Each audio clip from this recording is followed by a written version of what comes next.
staff that answered, and I should say when I say the majority, it's the majority that answered the survey, so of the 68, did not feel the town has a culture of fairness, mutual support, and respect. They did not see a career path for themselves at the town, and there was some sense that career opportunities don't always go to the most qualified people. The majority of staff do not believe that performance reviews are undertaken regularly and with appropriate follow-up. And I thought it was interesting. We asked the question, if you don't receive a performance appraisal, would you like to? Would there be a benefit to it? And the majority said, of those that don't have it, said that they felt it would be beneficial. So there's a desire there for the performance management process. And as well, there appears to be some lack of understanding on how policies, procedures, and job descriptions are updated. Any questions on that slide? Okay, so I'll get into the current state summary.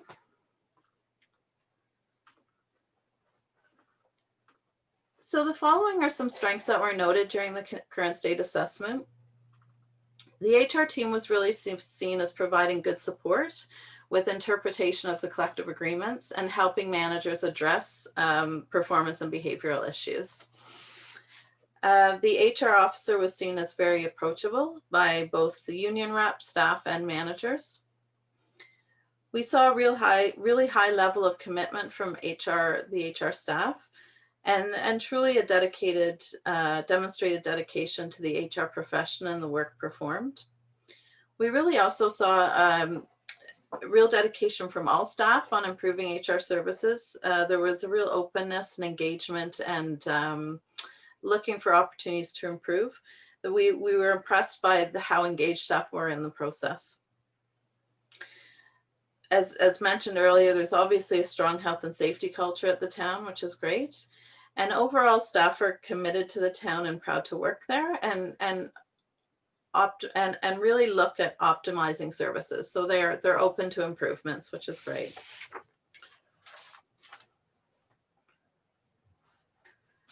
So in our current state assessment, the following areas for improvement were noted.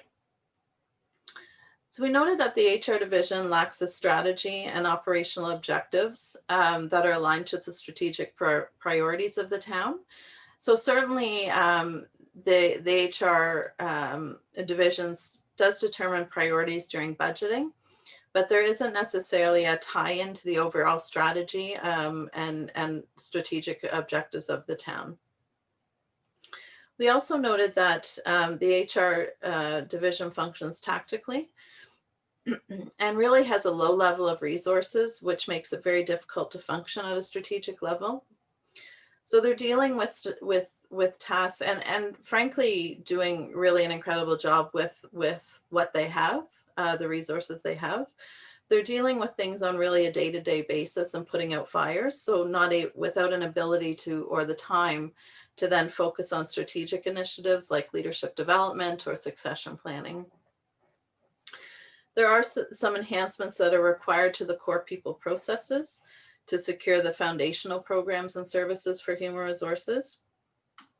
So this is such things as recruiting, developing job descriptions, compensation, retention, labor management. They're not able to get them all accomplished in a timely way with the resources they have.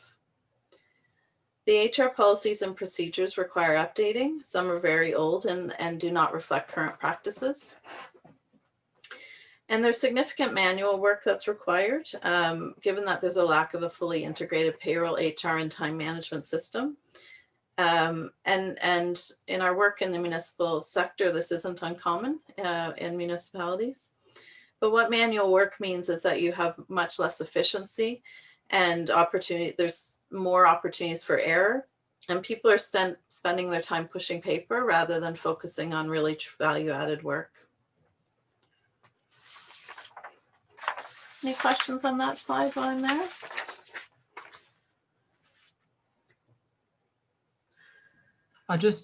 Sorry to interrupt.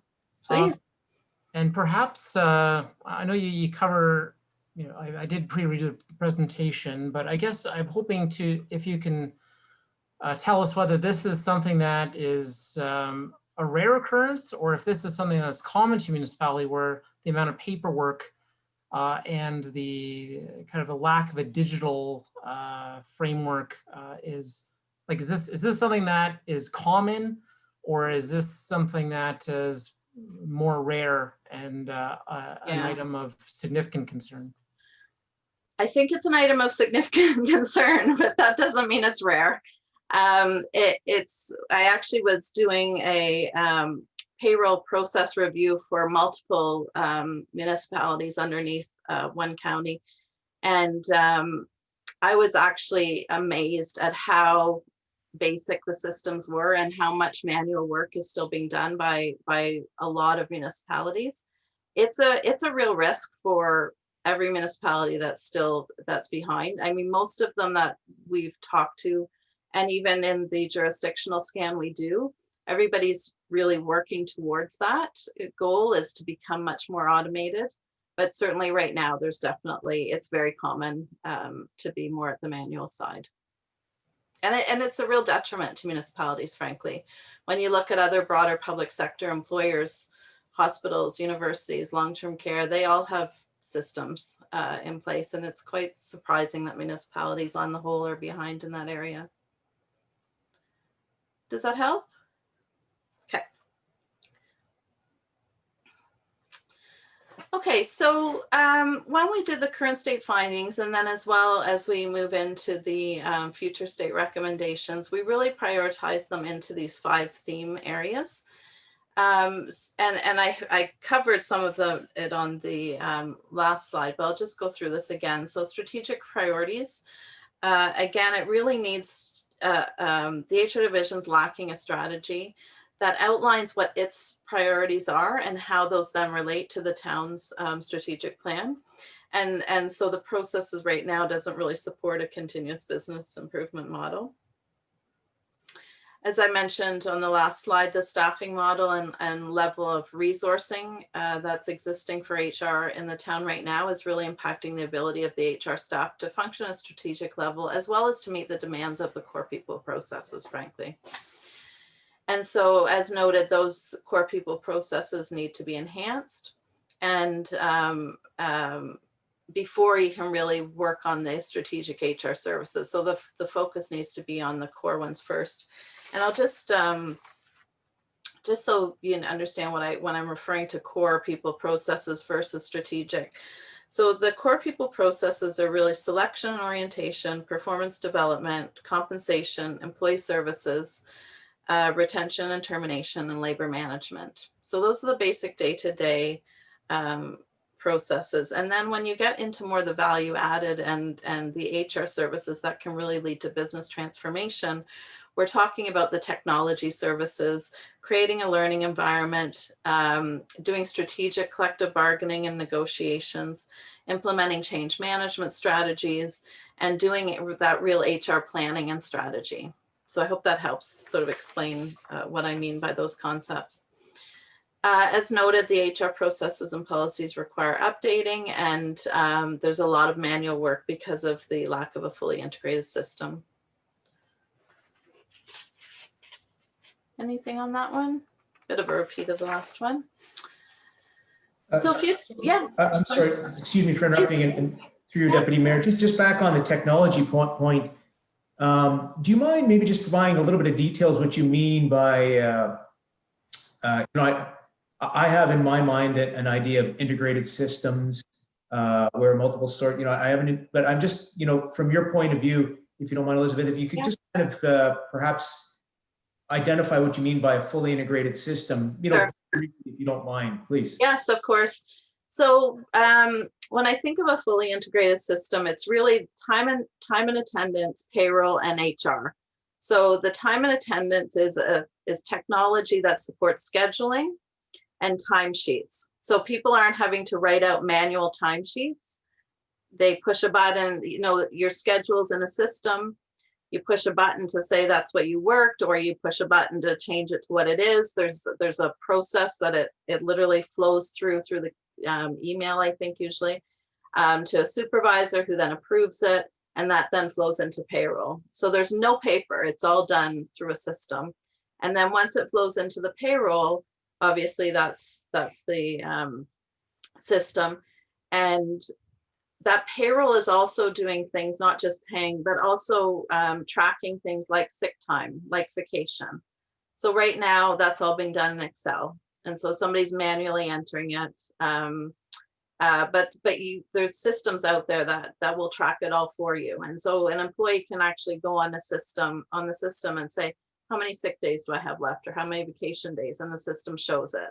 There's not a spreadsheet that you then have to call payroll and ask the payroll person, and that whole process. And then from there, and it could actually work, I'm going this way, but it could come this way as well. Then the payroll ties into the HR system. And so the HR system is where you input all your employee information. So that could be very basic information: when they're hired, what their seniority date is, what position they hold, what their compensation is. And then it can get quite, you can get very fancy systems, you can get basic systems. The HR system can track things like skills, training. There's a myriad of, you can use it for succession planning. There's a myriad of things that you can do with it. But really the core stuff that you want is that it can do things like prompt you when somebody's due for a performance review, prompt you when somebody is due for an increase. So if they now have a step increase that's due, so that all pops up instead of somebody having to track it somewhere and manually watch for those occurrences. Does that help? Yeah, thank you. Okay, no problem. Yeah, thank you, Elizabeth. I know at the school board, we have that kind of system where, Yeah. as a principal, I have to approve any occasional teacher that comes into the school. It's called IME. I'm sure Yeah. it's a different software. Yeah. And it does track your personal days, your absenteeism. It shows you, it goes archives back many years. And it is tied from HR, it's tied to the finance, so that you can get paid and the employee can track certain things. So that is a saving in terms of making it more efficient for sure. Yeah. If there's any council that has questions, please just pop in, because I can only see the 4 on the side with the screen. So I apologize if I don't see if you're raising your hand and I'm not calling you out.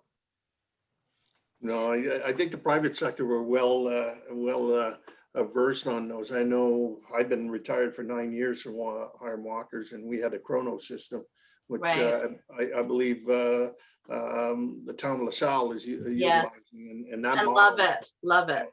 it's a great system. And I know I worked with it like 9 years ago, and it does really keep good tracking on all of the variable HR requirements and payroll, and maintain quick response for folks.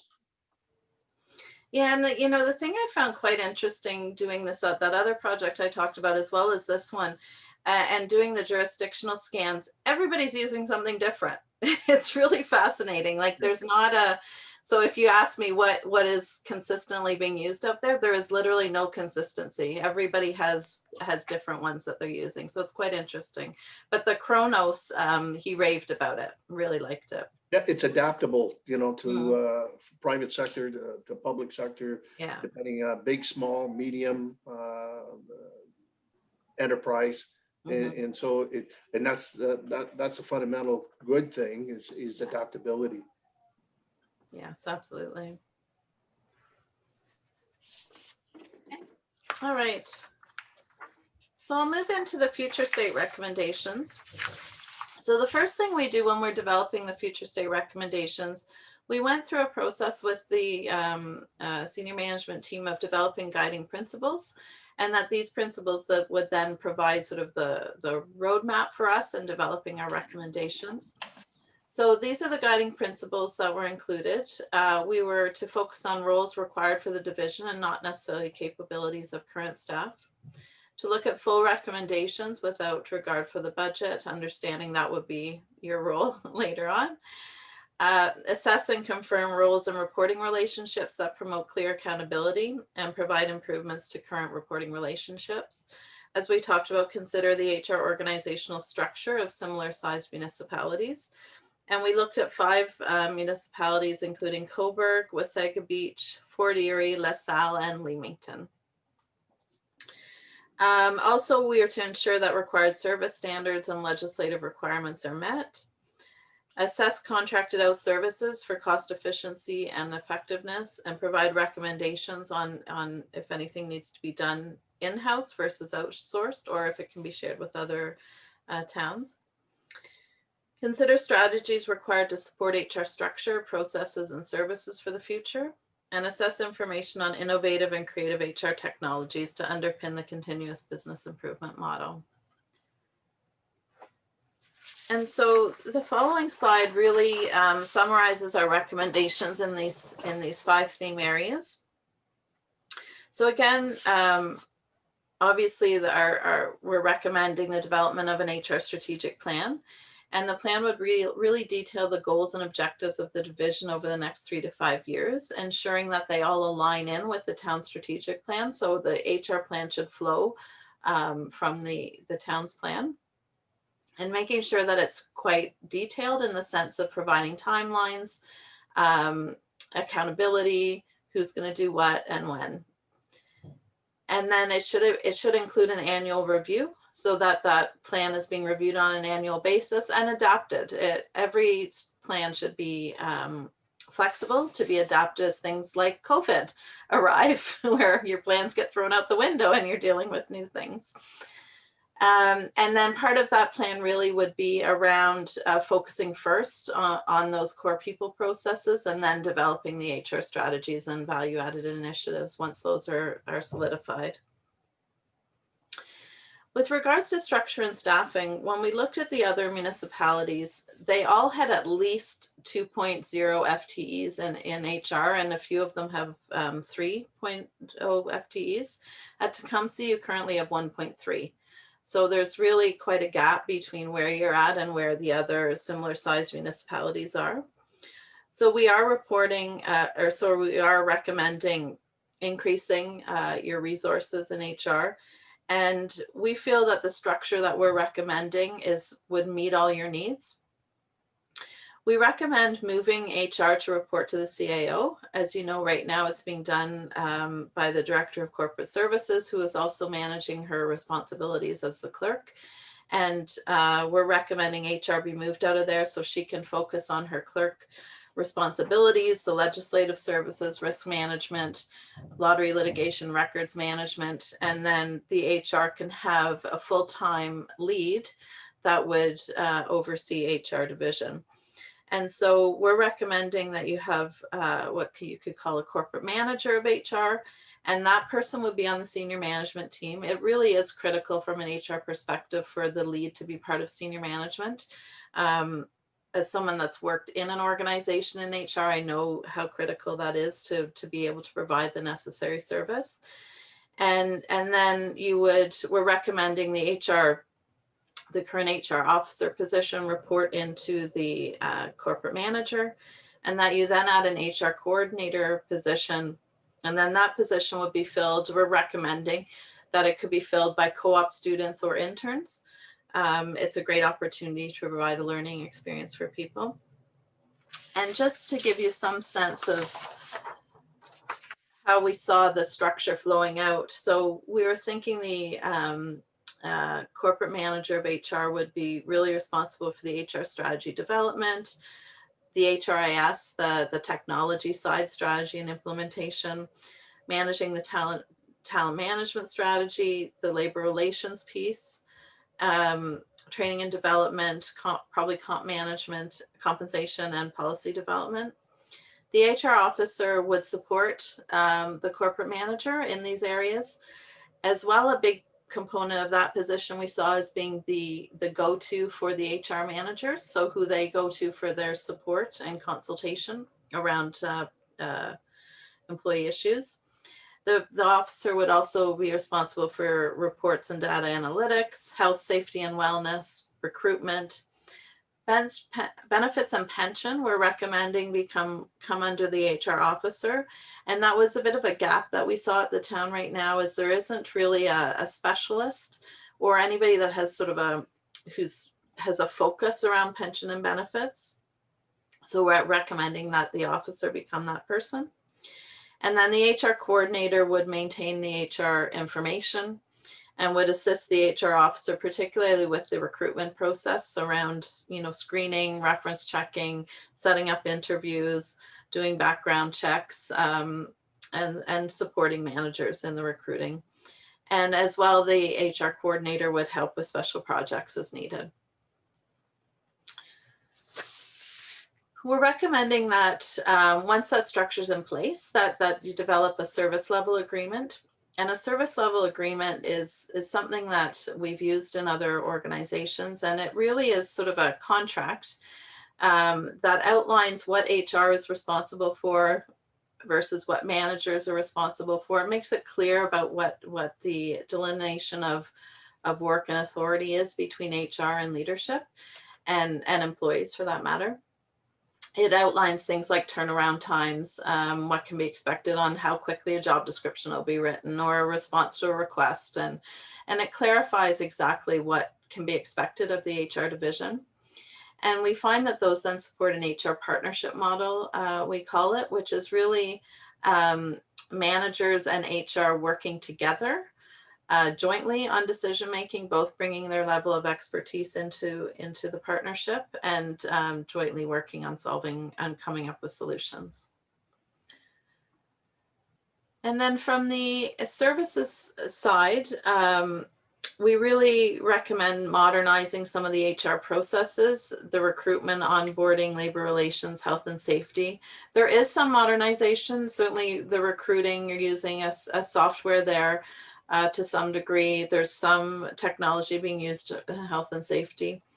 The onboarding or orientation process really needs to be enhanced and to become more fulsome. Right now, it has primarily a policy, health and safety focus to it, and it needs to be more fulsome and include orientation to the town, more around vision, values, strategy, etc. And then developing the talent management programs such as succession planning, performance management, and strategic recruitment. As every organization is facing these days, there's a lot of people that are moving into retirement age. And so, over the next 5 to 10 years, there's going to be a lot of people exiting the workplace. And so really having good programs in place for doing your strategic recruitment if you have to go external, looking at your succession planning and how can you build up your internal people to move into those positions that are going to be vacant. And the other piece around services is we recommend a full assessment of equity, diversity and inclusion, in all HR programs. Obviously, this is a hot topic these days, but it's also a truly a key business practice that can help you be a better organization. Then around the processes, we're recommending fully updating the HR policies and procedures. As I mentioned, moving benefits and pension. Right now, a lot of it's being done in payroll. So moving that work to HR and building up that specialty in the benefits and pension area within HR. And explore options for reducing the paper-based payroll documentation and duplication, and really looking at how you can use technology more to support less paper-based processes. And to that end, completing the full technology needs analysis and plan as we described, it's not just HR, it's payroll, finance, and the payroll has to link into finance as well. That's a key component. So doing an analysis of all of that, and then working towards that integrated system that we talked about. And as well, taking the opportunity to maximize the Recruit Right software. So this is the one that's being used for recruitment. And there's an opportunity really to train managers and build up their knowledge around how to utilize it most effectively. Any questions before I move on to the next slide?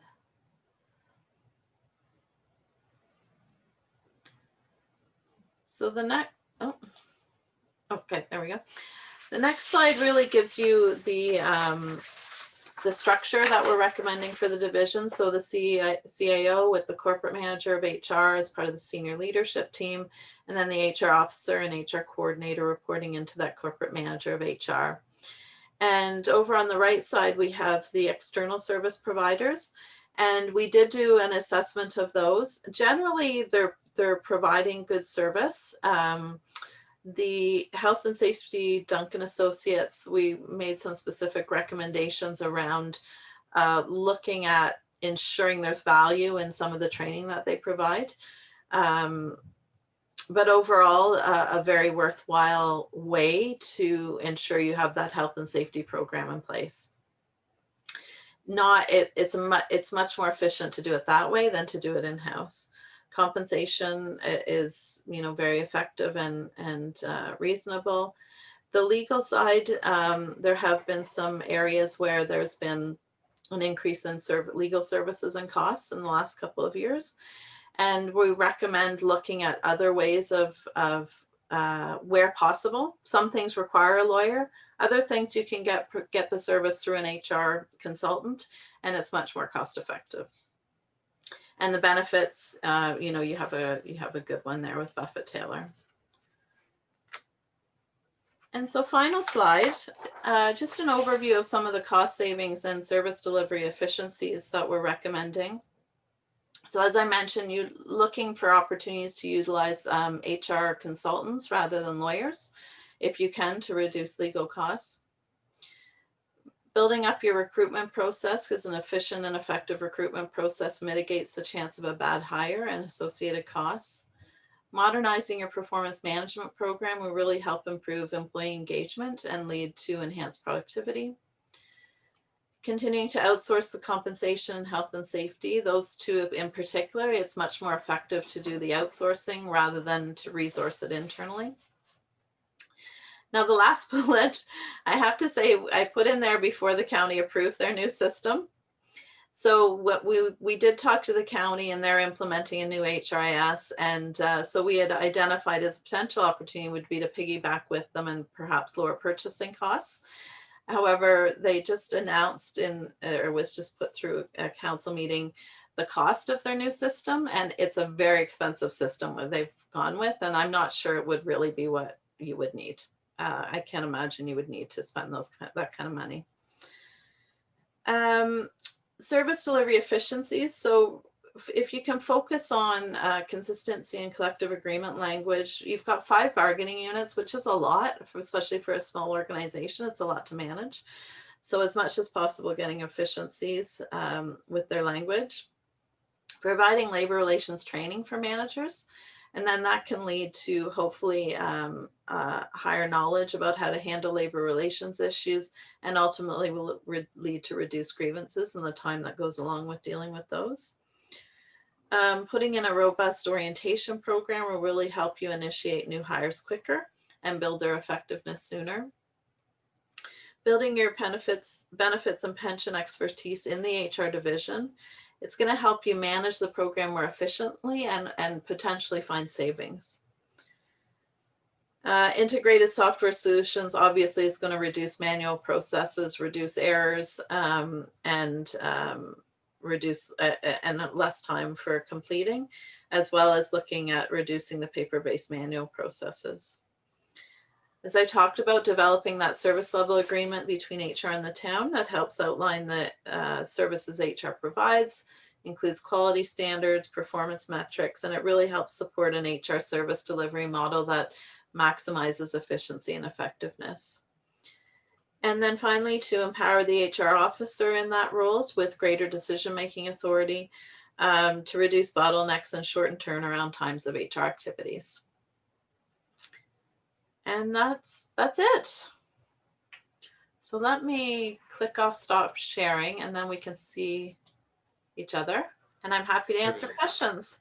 Excellent. Thank you very much, Elizabeth, for the presentation. A lot of information there, and and rightfully so. This is something that is a change for our municipality, and we always want to improve and look at efficiencies. And a lot of the recommendations that are there before us we'll do exactly that. So I'll open it up to council. Mayor, if there's any questions on the report for Elizabeth at this time. All I can say is, well, first of all, thank you for the report. It's a great report, and it certainly is an opportunity for us as a community where, we are growing, and in the next 5 to 10 years in particular, and those efficiencies, I think, will go a long way. And the only thing that I have in your presentation, right at the very beginning, and I was a little confused in terms of if you go back to the very beginning, it was when the survey went out, and then we, in one hand, folks didn't feel they were supported or whatever, and then on the other hand,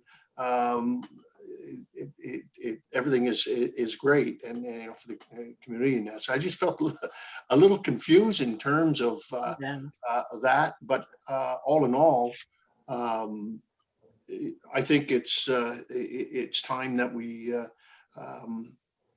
we address the issue as well, and to be more efficient. And I think as a community that's going to grow, and in particular, and human resources, and is very, very important. And the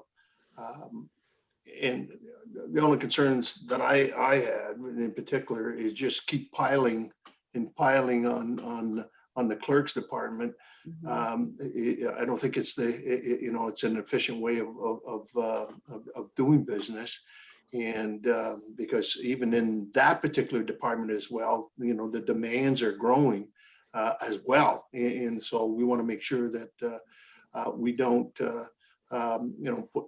put people in a position that if they're working, their hours are 8 to 5, or 9 to 5, they should be 9 to 5, not 8 to 7. And that's been the practice, and certainly in the past. And so I think the report itself certainly identified those areas that we need to delve in and work on, and to relieve some of those pressures and some opportunities. So I certainly very pleased with the outcome of the report, and I think those dollars we received from the province in establishing that committee, I want to certainly say it was money well spent. Good. And certainly my kudos to Laura and Melissa and Sue for how much they are able to accomplish with the resources they have. We're appreciative too, trust me. And when you look at the numbers, and it wasn't surprising for me when I looked at comparables throughout the county in other areas. We've always been extremely lean, compared to the other municipalities. And sometimes, you want to beat your chest and say, hey, how great we are. But in the same token, we're beating up on our employees, to dig even deeper, to deliver the service. Yeah. Any other questions from council? Councillor Bill? Thank you, Deputy Mayor. And through you, I know, Ms. Hill, it may be a bit difficult to present based upon your analysis. And I guess before I ask the question, thank you again for the work. And I think this is very much appreciated in terms of helping us give kind of a big scope of the whole picture and where we can potentially improve, because continuous improvement is the way to go if you want to survive and have good longevity and make the corporation as strong as possible. As you want to have a good strength in that. Obviously, as the mayor's indicated, it's good to be lean, but if you're lean to the point where you're starving yourself, well, that's an issue as well. And we have to be careful on that. But you raised the point of a potential reduction in costs, and I recognize it may be difficult to quantify, but if you have any information, or perhaps that could be presented, perhaps to administration, whatever, on the HR manager's involvement, his or her involvement versus the legal, just so that eventually when we see a final report, if we can get an assessment of quantification of that potential cost savings we could see, that would be helpful, I believe. You mean the cost savings between using a HR consultant as opposed to legal? Yeah. That piece particularly? And I think that was a recommendation that you Yeah, would have to delve into explicitly some, indicated. I would need to spend some time with Marg and delve into some more specifics around where those costs came from and what could be done versus consultant versus legal. So I'm not sure if we'll be able to provide that exact detail, but I'll have a chat with Mark about it. You know, even if we look at some comparables that can give an indication of what that could be, I recognize unless you look at the specific line items, you may not be able to give a number to, you know, the nearest dollar. I don't think I'm asking for that. I'm interested in you saying, look, you have the potential of saving $10,000 here or, you know, roughly about that. Yeah. Like I mean, that. yeah, for sure. And I mean, it depends certainly on what it is that you're dealing with.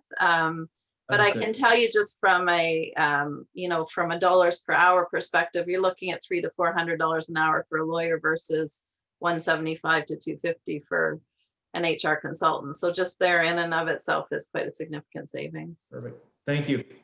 Okay. Any others? Oh, go ahead. Councillor Brian? Thank you, Joe, and you know, thank you for the report. It you know, very clearly outlines you know, all of the necessary information, and you know, this here is really an investment, not, you know, for you know, our team, our family of employees, and you know, we can see you know, certain areas where you know, we can improve, but you know, at the end of the day, it's you know, setting ourselves up, and you know, just being, you know, there for you know, our employees, the development. So you know, happy to you know, move the report and you know, refer this over to the 2021 budget discussions, if anyone has anything else to say. We have a motion moved by Councillor Houston. Is there support for his motion as stated in the report here? Supported by Mayor McNamara. Any questions? Marg? Thank you, Deputy Mayor. I was kind of hoping that if we could allow Sean Firth to have a little bit of a time updating council on the building. And there's one consideration there that I feel important for council to take note of before they adopt the report, if that's their pleasure, with respect to how the positions that we're recommending in the consultant's report and in my cover report come into play relative to council accommodations in the renovated building. So with your indulgence, Deputy Mayor Bichetti, if we could have Sean do that now, that would be very helpful, I think. Okay, so we'll use that as the same motion. I read that as a separate motion, but we'll defer that motion that's on the floor and just allow Mr. Firth to present the proposed changes regarding the renovations at this time. Thank you, Mr. Chair. Just briefly, before we go into the floor plan, a little 30-second commercial on just the progress of the addition. The south addition or the west addition for the kitchen pretty much complete. You can see the curb is in place here. They'll be pouring some exterior concrete this week. They began landscaping yesterday around the new council entrance. And a lot of the site work, they'll be bringing in sod at the end of this week, beginning of next week. So it's starting to look more like a finished product, and we can start to see the finish line on the horizon here. The brick staining will be, weather permitting, is slated to go any day when it's available. So the north end of the landscaping by the cenotaph, as you can see, the concrete's been poured. They're going to continue working to the south, main promenade, the new flagpoles, some sodding and groundwork, and a north-south sidewalk in that area. The south addition is just about ready to be occupied. You can see here an aerial view showing kind of the layout of new versus old. This is the south addition, pretty much done, just a little bit of wiring left to be completed. So the occupants of the engineering and Paul's office for recreation, et cetera, will be moved in first. It's the south suite. It's the southeast office. It's the entrance from the south addition to the new south area. This is what's going on in the kitchen on the west addition. Again, the cabinetry will still have to be installed, and the flooring contractor is in this week to start putting down the ceramic tile. Again, a view of the kitchen looking south into the parking lot. And then the east addition, so the new council entrance. These are the windows that will be at the back of council chambers now. They're all in place. So the flooring, the grid ceiling has gone in, and some flooring to go back in. This is the east addition, so corporate services and finance will occupy this area. So the grid ceiling's in again, and they'll be starting flooring this week. And then the new finance counter. So just a quick visual for council, since we're not in the building, we're doing all of our meetings by Zoom. Just a quick look and feel of where we're at internally. So that being said, this was the plan that council saw prior to construction being started earlier this year. Just to get your bearings here, so the CAO's office 115, CAO Mayor Boardroom 116, the Mayor's office 117, and then punching in a hole here with a door into the area that's currently occupied by corporate services and finance. We were looking at a new office here for the manager of strategic initiatives, opening up the two offices here occupied by the clerk and deputy clerk now, with a large council area, and then a new office, or the director of finance's office, again being repurposed for council's use. Across the way, where we have 4 support staff kind of crammed into this area, we were looking at repurposing that for storage. So that was the game plan back in January. They haven't touched this area yet because it's still being occupied by those departments until we can get into the East Addition in about 3 weeks. But once all this staff moves out, in light of what was proposed here tonight, we're looking at something like this. So the mayor's office, that all stays. The door opening stays into the mayor CAO area. Leslie would still occupy that first office there, which is currently Zora's office. So manager of strategic initiative stays.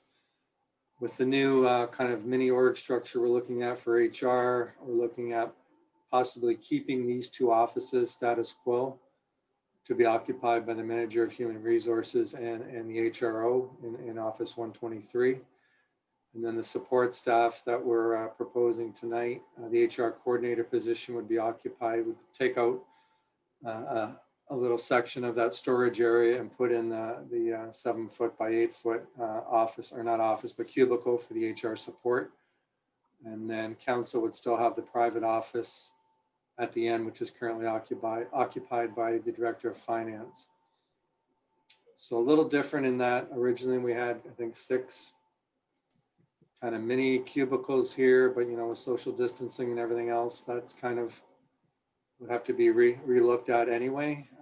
So again, council could share this office on the end for coming in to meet constituents. If they we can schedule it if need be, if it gets to be a busy office. In addition, just reminding council that, we do have the Tecumseh room back, and we do gain 2 more meeting rooms here. Meeting room C, which is the old lunchroom, and the old St. Clair Beach room, which we haven't had for a number of years due to staff requirements. So we do gain 2 more meeting rooms back for council to meet constituents, in addition to these other consultation rooms, et cetera. So, if you're meeting a larger group, those other meeting rooms are available to council. In addition to just coming in and going over files, having access to a copier, et cetera, all of council would be set up in this room 124 for that type of work if council should require it. So again, I think the chair was speaking to kind of we're getting into the stage where I have to let the contractor know that this is kind of the layout we're looking at. So it's kind of part and parcel of the report that Elizabeth has presented tonight. So I'll leave that for council's deliberation.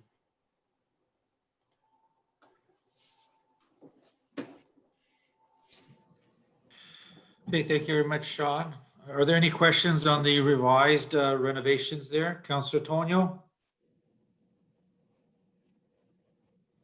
Yeah, I don't mind having a shrunken office from what we originally planned to accommodate more space for administration.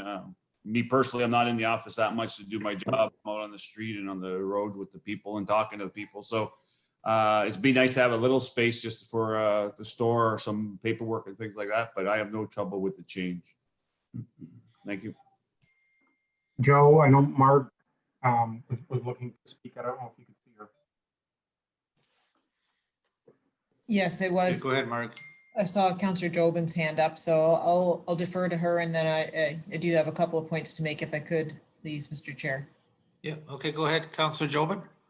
Thank you, Mark, and thank you, Deputy Mayor Bichetti. No, I was just gonna say I'm okay with the recommendations that Mr. Firth has made. I don't need the extended office space for meetings. We have other areas that we can select. Thank you. Okay, thank you. Mark, before you go, I just had a question on maybe for Elizabeth. When you mentioned about our HR area had 1.3, the proposed changes, is that going to bump it up to what number? Oh, you're on mute, sorry. Yeah, sorry. It would be 3. Yeah. And so maybe Mark, lead up to your question then. Those two, whatever new positions are created, are they going to be posted, or is that are you looking at internally? Is that a budget thing when we go to budget? Certainly. So through you, Deputy Chair or Deputy Mayor, the recommendation in my cover report indicates a gradual phase in for those positions. So we have to develop the job description, and the intent is to also allow for the planned org review, which also was delayed as a result of the pandemic this year, but we are out to tender for that, for consultants to assist us with that, and plan to get that some lift off by the back end of this year. So we want to make sure that that's kind of in place. I don't expect that it will oppose or materially change the outcome of the HR service review, but there may be efficiencies that are identified in it that we should be mindful of. So the intent is to have the corporate manager position filled at the beginning of the third quarter in 2021. And so and then the HR coordinator thereafter. So we would be going to market for both of those positions sometime over the first half of 2021. And so, yes, you're right. Those recommendations with council's indulgence would be referred to the 2021 budget process that's underway. The other point that I wanted to make, if I could, with respect to the office space, is that I have had experience with shared counselor offices where we have actually booked times of day and times of week for particular counselors who want to hold office hours so that they can put it on their social media or their websites or communicate that out, that they would be in the town hall office in certain days, certain times, and their constituents know that they can find them there. And the individual office is good if you want to meet with only 1 or 2 constituents, and in this day and age, maybe 1 constituent. But as Sean has aptly identified, there are many meeting rooms that will be available in the renovated town hall, which would also be at council's leisure to meet there because the building is fully accessible. So we recognize that, whilst it's often okay to meet sort of out on the street or what have you, but maybe a coffee shop doesn't cut it anymore. And for certain residents who have accessibility needs, the best place is to meet at town hall. So there are ways of accommodating everybody's needs through booking that space, which hopefully would be sufficient to meet council's needs. Now this plan would free up a bit of office space in the east wing And so we can also look at, additional accommodation if necessary over time, depending on council's needs. Okay, thank you. Are there any questions for Mark? Councillor Altenhoff? Thank you, Deputy Mayor. And through you, I agree with, or my position, I would say, is consistent with what was mentioned by Councillor Jobin and Antonio. I'm fine with that reduced space. It doesn't really distract me because the majority of my meetings with constituents and so forth is typically off-site. And in meetings that I've had to have at Town Hall, we've been able to facilitate through meeting rooms. So I'm fine with that. But I would just ask, I know there is some office equipment, I know some filing cabinetry and a few other things. Just want to make sure that they would be able to fit within that proposed kind of reduced space without really compromising the functionality too much. I don't think it would be the case based upon some, quick dimensions in my mind, but, I think it's not a bad idea to quickly check that, just so that, the last thing we want to do is fill it with some council-related equipment and then no one can use it. So just as a bit of a check, if you don't mind. Thank you. Okay. I'll look to either Laura or Sean to help me out with that. If you have some experience with what the past needs of council has been in that regard. Yeah, so we do have the large cabinets in the current Tecumseh room that was utilized by some of council. We've cleaned them out as part of the renovation. So yeah, we can definitely look at repurposing something similar to that, maybe not as large, because for the most part, I don't think the drawers were full, but to Councillor Altenhoff's point, some kind of locked storage within that office with the size to accommodate your needs is something we'll definitely look at. Very good. Thank you. Mayor? Yeah, Gary? just a point as well is that, a working station similar to what I have right now in my office right here, that access to a computer and then they can log in instead of them carrying their own would be, an accommodation as well. And maybe because if you're going to be meeting with constituents or speaking, that round table that I have in my office would be perfect, there as well, where you can put 4 chairs around it and you can have obviously an opportunity to be able to have that opportunity of conversation. So I think there certainly can be some retrofit to accommodate members of council if they want to meet, if they choose to meet residents on site. And I think, really it would be great to see that large room, but realistically, as Councillor Tonio, Councillor Altenhoff, Councillor Jobin did allude to, and others, is how much time that office would be empty. And so I think this is a better use of the square footage, and then it's able to accommodate the new add-ons and staff and still maintain use for obviously members of council. Gary, does the rubber chicken come with the round table? Well, I'm gonna I'd be hard pressed to let go of that chicken because it does come in handy once in a while. We might have to get one for council. Just keep. I know Elizabeth will probably won't understand, but there's a little bit of history on that chicken, and I inherited from the deputy, or not from the deputy, from the fire chief. And basically, when people are coming in not making sense, you get them to speak to the chicken. Yeah. Very good. Okay. Are there any other questions? Just a comment. I'd be remiss if I didn't thank Sean Firth, our director, for. I'm sure he's gone home with a few headaches in trying to accommodate everybody and with this whole expansion and bad enough that it had to be done through COVID and rescheduling and pushing back and so forth. So I just want to, on behalf of myself and council, just thank you, Sean. you know, for your work and being calm. I don't know if you've been calm, you know, behind closed doors, but certainly very appreciative of you know, the work you have put into this expansion. Thank you, Your Worship. That was appreciated. Thank you. Yes, Yeah. Sean, thank you. And Mark, thank to also the staff, you know, all the employees for being patient. Obviously, you know, overall in the whole town moving back and forth, you need the patience. And again, like Gary said, during a COVID year, it is a challenge. And again, we're meeting it head on, and, you know, let's keep moving forward, and hopefully we'll still get the ribbon cutting somehow, somewhere, and in the near future. So if there's no other questions, I'd like to ask the mover and the supporter of the motion to include Sean Firth's presentation so that it's all in one, Lord. You prefer two separate motions?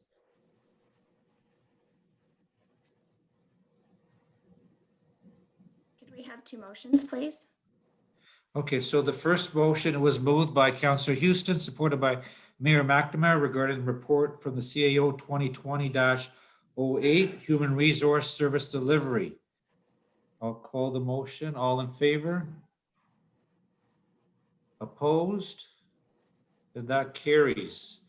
And now can I have a separate motion for the renovations to the town hall with the proposed changes?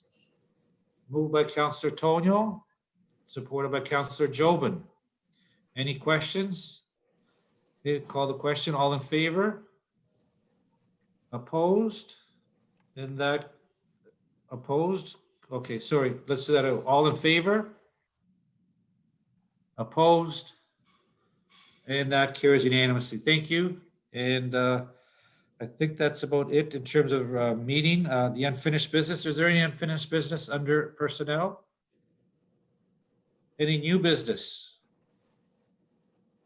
Okay, our next meeting is to be determined. I have a motion to adjourn. Motion by Councillor Altenhoff, supported by Mayor McNamara. All in favor? Opposed, and that carries. And that concludes our meeting of personnel. Thank you, everyone. Thank you, Elizabeth, for that presentation today. And Thank like you for your again, time. I'm sure we're going to be seeing you in the future as well. Thank you, Great. everyone. I know. Thank you. Bye-bye. Yeah, I think our